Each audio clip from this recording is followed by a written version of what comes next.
I think it's probably one of the best Christmas presents I've ever had.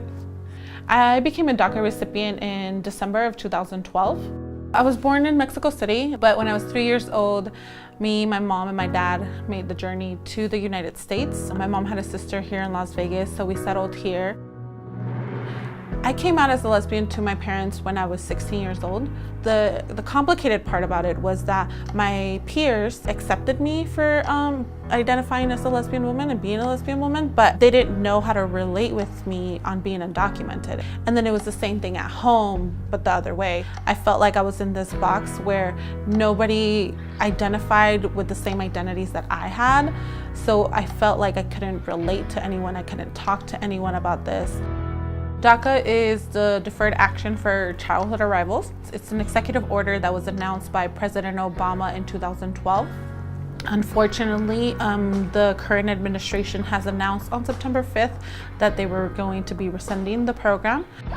It was something that was given to us to actually be able to fulfill a lot of our dreams, and many DACA recipients, took that little piece of something that was given to us and they did amazing things. And I think that's why it's important to make sure that we pass the DREAM Act, because it will ensure that they continue to follow their dreams. DACA was really the one thing that allowed me to be less afraid and just kind of be more vocal about immigrant rights issues. I'm a community organizer with the Progressive Leadership Alliance in Nevada. We had actually 4 DACA renewal clinics. Everybody that helps with this, they're volunteers. So this allows us to provide this service for free for folks that come, so that way they can just go directly and send it in before the October 5th deadline.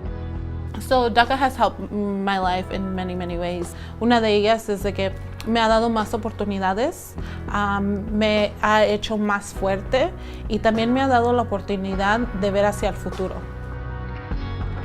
It's not just an immigrant issue, it's not just an undocumented issue. It's also U.S. citizens that are struggling with this. Like my brother's a U.S. citizen, but he has a sister that has DACA, and he has 2 parents that are both undocumented. So my brother is constantly living with that fear of whether his parents are gonna come home or not.